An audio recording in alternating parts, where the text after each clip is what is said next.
Middle class से belong करने वाले जितने भी बच्चे हैं या फिर छात्र या छात्राएं हैं, 12th पास करने के बाद, जो कि अभी हाल ही में एग्ज़ाम हो चुका है, और जितने भी लोग लगभग जितने भी लोग हैं वो पास कर ही जाएंगे, क्योंकि फेल होने का चांस अब कम है। तो मिडिल क्लास में सबसे बड़ा चैलेंज होता है कि अब आगे क्या करें। वैसे लोग जिनको मतलब सही गाइडेंस नहीं मिलता या फिर प्रॉपर एक गाइडेंस की अभाव कहें तो उनका अभाव रहता है, तो उन्हीं के बारे में आज ये हमारा वीडियो होने वाला है। तो काफ़ी अच्छा होगा, छोटा ही सेशन होगा लेकिन बहुत अच्छा होगा। अगर आप इस चीज़ को ध्यान से देखते हैं और फॉलो करते हैं तो आपको आगे चल के इसके बेनिफिट्स दिखेंगे। क्यों? क्योंकि आपके डिसीजन ही आपको आपका निर्माण करते हैं। जो आप डिसीजन लेते हैं वही आपका व्यक्तित्व और आपको बनाते हैं।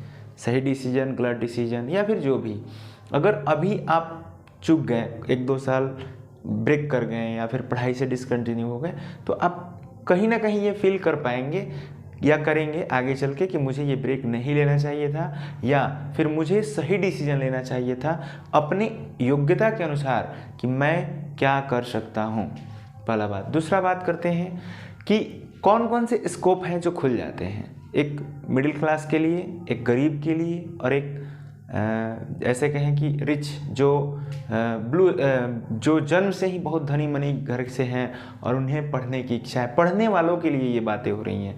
वैसी बातें नहीं हो रही हैं कि जैसे कि हवा में कुछ हो जाए, नहीं, हवा में होने वाला बात नहीं। जो भी बात हम कर रहे हैं वो बात कर रहे हैं पढ़ने वाले के लिए। तो 12th बाद जो भी है, पैसा बहुत बड़ा फैक्टर बन के आता है आपके पास। क्यों? देखिए, ऑप्शन देखिए क्या क्या है आपके पास। पहला ऑप्शन है नीट, जिससे आप डॉक्टर बन जाएंगे और देश की सेवा करेंगे। देश की सेवा ये है पहला। दूसरा, जेई मेंस एडवांस ऐसे करके होता है एक परीक्षा, जिसमें आप इंजीनियर बन जाएंगे। इसमें आप डॉक्टर बन जाएंगे, इसमें आप इंजीनियर बन जाएंगे। हाँ, अगर आपका एडमिशन सरकारी स्कूल या सरकारी कॉलेज में अगर हो जाता है तो सही बात है कि आपको पैसे कम लगेंगे, लेकिन इसकी तैयारी के लिए आज की डेट में जो रिसोर्सेज चाहिए वो शायद आप पता कीजिए, आपको पता लगेगा कि पैसा कितना फैक्टर होता है, कि सेल्फ स्टडी से लगभग ना होने वाला ये एग्ज़ाम है जो क्रैक किया जा सके।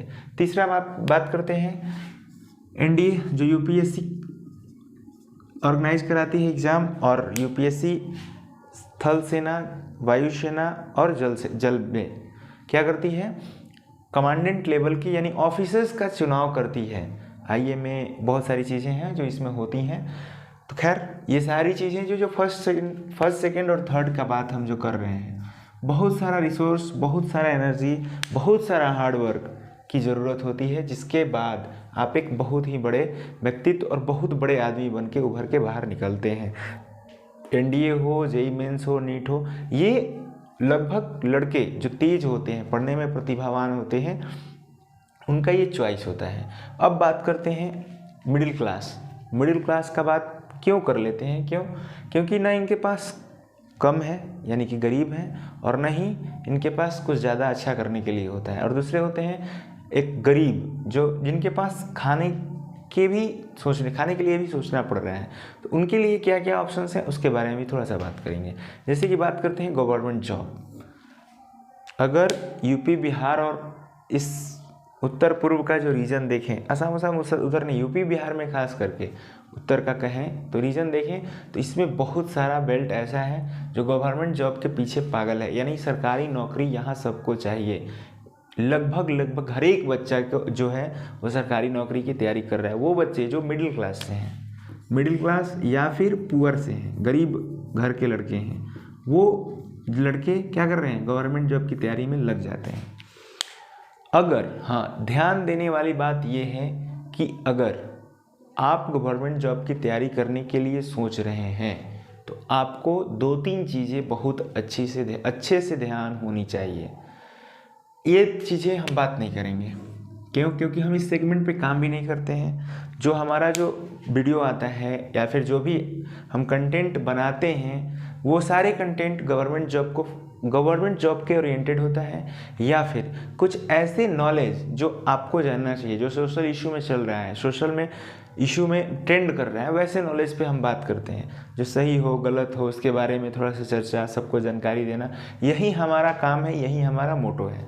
तो आज हम बात करते हैं अपने सेगमेंट जो कि सरकारी नौकरी के बारे में बात करते हैं। कोई भी सरकारी नौकरी हो तो 3 हिस्सों में लगभग बढ़ जाता है। एक होता है डिफेंस वाला, दूसरा होता है सिविल जॉब, तीसरा होता है बैंक, जिसको हम जनरल कंपटीशन के भाषा में बैंक रेलवे एसएससी का बात करते हैं कि हम किसकी तैयारी कर रहे हैं, तो बैंक रेलवे एसएससी की। देखते हैं बैंक रेलवे एसएससी और डिफेंस क्या है, कैसे है, इसमें कैसे चीज़ें आगे हो जाती हैं। देखिए, अगर आप डिफेंस की तैयारी करना चाहते हैं तो आपके पास कितने ऑप्शंस हैं। पहला ऑप्शन आता है, आप जिस भी स्टेट से बिलोंग करते हैं उसका स्टेट पुलिस का एग्ज़ाम वो आप देंगे। पता है कि दूसरे स्टेट में आप जाएंगे तो पहले तो आपका सीट रिजर्व हो जाएगा, थोड़ा सा सीट मिलेगा और बहुत ज़्यादा परेशानी होगा। तो दूसरे स्टेट में जाके भी आप जॉब ले सकते हैं, लेकिन वो नाम मात्र के हैं। तो हम मेजोरिटी पे बात कर रहे हैं कि आपके पास क्या क्या ऑप्शंस होंगे। अगर आप 12th करने के बाद अगर गवर्नमेंट जॉब की तैयारी करने की सोच रहे हैं तो पहला ऑप्शन आपके पास होगा स्टेट पुलिस का। जितने भी पुलिस के एग्ज़ाम होते हैं वो 12th बाद ही होते हैं, चाहे वो बिहार पुलिस हो, चाहे वो राजस्थान पुलिस हो, उत्तर प्रदेश पुलिस हो, बहुत सारे जो भी स्टेट है, स्टेट पुलिस का। दूसरा आपको एक ऑप्शन देता है आर्मी, नेवी और एयरफोर्स।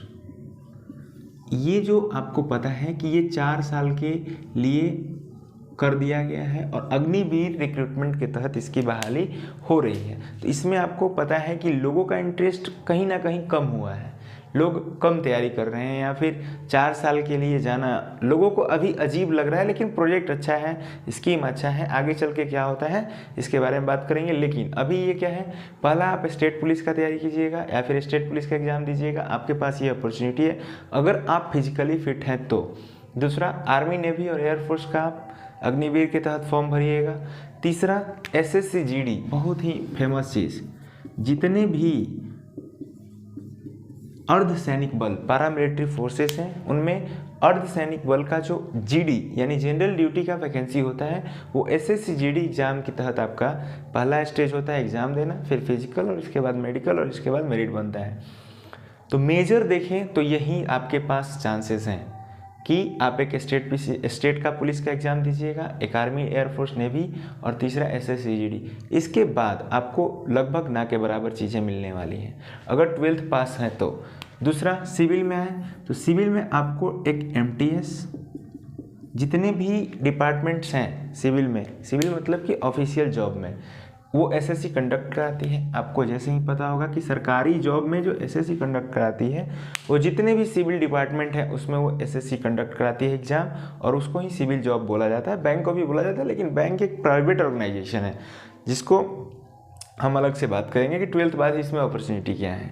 पहला बात करें तो एमटीएस का अगर आपको औकात लगाना है तो आप पिछला कट ऑफ देखिए, प्रीवियस ईयर सॉल्व कीजिए और आपका कितना मार्क्स आ रहा है उसके अनुसार आप लगा सकते हैं कि एमटीएस क्या है, मल्टीटास्किंग स्टाफ क्या है और कितना मतलब परेशानी झेलना पड़ेगा या फिर कितना तैयारी करना पड़ेगा, ये सारी चीज़ें आप अनुमान लगा सकते हैं। दूसरा CHSL, जिसको LDC भी बोला जाता है, CHSL और LDC का एग्ज़ाम जो 12th बाद होता है, ये भी क्लर्कियल पोस्ट का है। ये है मल्टीटास्किंग स्टाफ, जो चतुर्थ वर्गीय कर्मचारी जिसको बोल सकते हैं। और इसमें है आपका CHSL जो ऑफिशियल जॉब में जैसे कि जितने भी कर्मचारी होते हैं जो ऑफिसर के नीचे होते हैं वो इसी के थ्रू रिक्रूट किए जाते हैं और उनका मतलब जॉब लगता है, जिसमें आपका पोस्टल असिस्टेंट और सॉर्टिंग असिस्टेंट का आप तो CGL के थ्रू हो रहा है यानी ग्रेजुएट लेवल पे। बाकी सारे पोस्ट जो हैं LDC का, DEO का एक पेपर होता है उसमें भी आप इसी के तहत आपका बहाली होता है। टाइपिंग, स्टेनोग्राफर, ये सारी चीज़ें जो होती हैं आपका एग्ज़ाम कंडक्ट कराया जाता है और आप उसमें फॉर्म भरते हैं और आपका सिलेक्शन होता है। दूसरा बात करें तो एक होता है स्टेनोग्राफर का, स्टेनो का भी एग्ज़ाम एक आता है जो 12th बाद होता है, और एक आता है आपका फेज़ 9 फेज़ 10 करके, तो उसमें छोटी छोटी वैकेंसीज होती हैं, लोगों को उतना फोकस नहीं रहता है। हम जो मेजर वैकेंसीज के बारे में बात कर रहे हैं जो आपको जॉब अपॉर्चुनिटीज़ देखने को मिलेंगी। दूसरा है बैंक, तीसरा लास्ट बैंक का बात करें तो बैंक में कुछ ही वैकेंसी ऐसी हैं जो मतलब कि आपका 10th बाद 12th बाद देखने को मिलेगी, यानी इंटरमीडिएट के बाद आप उस फॉर्म को फिल कर पाएंगे, या फिर आप एलिजिबल हैं जिसमें आपकी फॉर्म भर पाएंगे। और यही है, ग्रेजुएशन के बाद ही ज़्यादा सारा बैंक का फॉर्म जो है भरा जाता है। अब एज क्राइटेरिया की बात करें तो 17 या 17.5 के बाद आपका शुरू हो जाएगा, और पुलिस का तो 21 वर्ष रहता है, और बाकी सबका जो बात करें उसमें 25-26 तक हो जाता है। वो कैटेगरी वाइज आपका वैरी करेगा और सारी चीज़ें चेंज होती हैं। तो यही बात बताना था कि अगर 12th बाद अगर आप सही प्लानिंग करते हैं, जैसे एक एग्जाम्पल आपको छोटा सा देते हैं, अगर आपने 12th अच्छा से नहीं किया तो आप एनडीए नहीं कर सकते हैं, ये मेरा मानना है। और आप करके ट्राई कर लीजिए। देखिए, जो चीज़ें हम बात कर रहे हैं मेजॉरिटी के बारे में बात कर रहे हैं, फिर से वो एक्सेप्शंस का बात नहीं कर रहे हैं हम।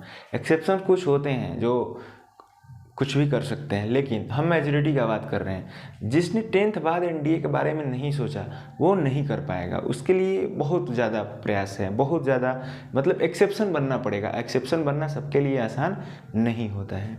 क्यों? क्योंकि जो एनडीए का सिलेबस है वो पूरा 12th का सिलेबस है, उसमें आपको इंग्लिश और जीएस अलग से पढ़ना पड़ता है, क्योंकि अलग से उसका पेपर होता है। उसके बाद जो सबसे टफेस्ट चीज़ है वो है इंटरव्यू। तो उसमें आप फोकस, अगर इंटरव्यू क्या है, पर्सनालिटी टेस्ट है। पर्सनालिटी आप एक दिन में नहीं बना सकते हैं, उसके लिए आपको लगभग उसी माहौल में रहना पड़ता है, सालों की मेहनत लगती है। तो यही सारी चीज़ें हैं जो आपको डिसाइड करनी है और आपको अच्छे से करनी है। जैसे कि डिफेंस में बात करें, अगर आप एक एग्जाम्पल के तौर पे स्टडी केस बता रहे हैं, आर्मी का तैयारी कर रहे हैं, तो आर्मी का तैयारी जो लड़का करेगा उसका जॉब, अब एग्ज़ाम हो गया है पहले तो पढ़ना भी पड़ेगा, और दूसरा दौड़ जो होता है आर्मी का सबसे मतलब टफेस्ट दौड़ होता है। दौड़ निकलना सबके पास की बात नहीं है। तो नेचुरल चीज़ें हैं, अपने अनुसार एबिलिटी को देखें कि मेरा एबिलिटी क्या है, मेरा इंटरेस्ट क्या है, उसी को टारगेट करें, उसी पे मतलब अपना फोकस बढ़ाएं और उसी चीज़ की तैयारी करें। अगर आप इन चीज़ों में आए हैं, जैसे कि नीट, जेई और डॉक्टर, इंजीनियर, और आपके अफसर बनने की सकते हैं, तो शायद आपको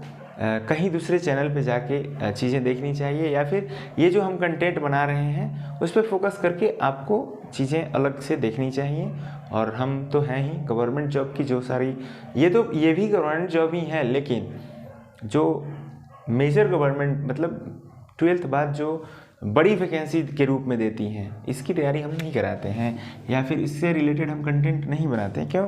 क्योंकि वो सेक्शन हमारा नहीं है। तो ये सारी चीज़ें हैं, बस यही सारी बातें करनी थी आपसे, और आशा है कि आपको ये चीज़ समझ में आया होगा कि चीज़ें आगे डिसाइड कैसे करें।